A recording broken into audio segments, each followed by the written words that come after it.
মানুষ এই পেঁয়াজ চাষ থেকে মুখ থুবড়ে নিচ্ছে। হয়তো বা সামনে বছর পেঁয়াজ চাষে তারা আগ্রহী হবে না। এলসিটা বন্ধ হয়, যে পেঁয়াজটা এখনও আছে, এই পেঁয়াজ দিয়ে কিন্তু দেশ চালানো যাবে। অনুকূল আবহাওয়ার আশীর্বাদে এবার মুড়ি কাটা পেঁয়াজ মিলছে বাম্পার ফলন। মাঠ ভরা সবুজের সেই স্বপ্ন এখন ঘরে তুলছেন চাষিরা। উৎপাদন আর দামের সমন্বয়ে এবার পেঁয়াজ থেকেই জেলায় সম্ভাব্য আয় ধরা হয়েছে প্রায় 512,37,00,000 টাকা। চলতি মৌসুমে রাজশাহী জেলায় 8,344 হেক্টর জমিতে মুড়ি কাটা পেঁয়াজের আবাদ হয়েছে।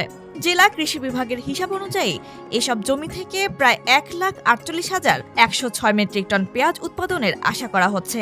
ইতোমধ্যে প্রায় 90% পেঁয়াজ ঘরে তুলেছেন কৃষকরা।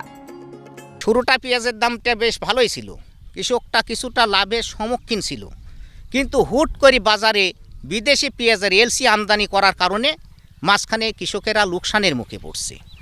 আবার যদি এলসিটা বন্ধ হয়, যে পেঁয়াজটা এখনও আছে, এই পেঁয়াজ দিয়ে কিন্তু দেশ চালানো যাবে। বিঘা প্রতি আপনার 70 থেকে 80,000 টাকা খরচ হয়েছে। তাতে এখন যা বর্তমান বাজার দর, এই বাজার দরে আমার হচ্ছে 60 থেকে 70,000 টাকা কালেকশন হচ্ছে। তাতে আমাদের বিঘা প্রতি 10 থেকে 12,000 টাকা লোকসান হচ্ছে। আমাদের দাবি যদি ভালো ইন্ডিয়ার থেকে বা অন্য দেশে যদি পেঁয়াজ আমদানি বন্ধ করে, তাহলে আমরা বাজার দরটা বেশি পাবো এবং হচ্ছে লাভবান হব।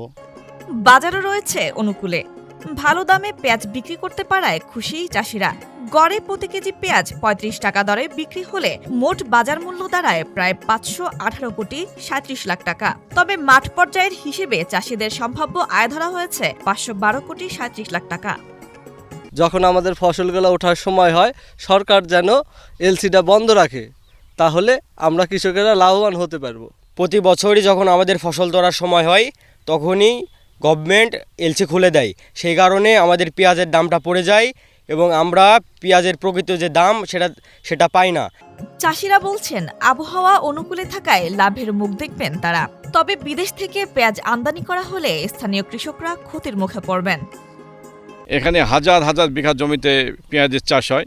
এখানকার মানুষের প্রতি বছরই এই মুড়ি কাটা পেঁয়াজটা আশা ভরসা নিয়ে পেঁয়াজের চাষ করে।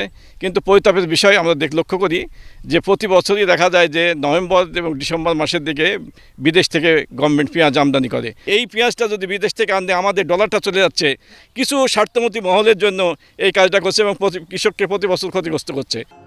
জেলা কৃষি কর্মকর্তা জানান, এবারের মোট সম্ভাব্য উৎপাদন 1,48,106 মেট্রিক টন। উৎপাদনের এই ধারা অব্যাহত থাকলে দেশের চাহিদা পূরণে বড় ভূমিকা রাখবে রাজশাহীর পেঁয়াজ।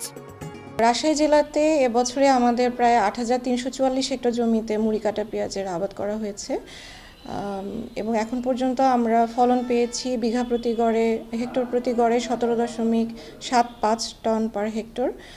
ফলন ভালো হয়েছে এবছর।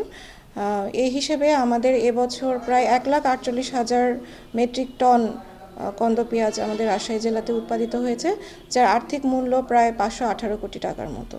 সঠিক বাজার মনিটরিং থাকলে দেশীয় উৎপাদন দিয়েই পুরো দেশের চাহিদা মেটানো সম্ভব। তাই কৃষকদের দাবি আমদানি নিয়ন্ত্রণ করে দেশীয় স্বার্থ রক্ষা করা হোক।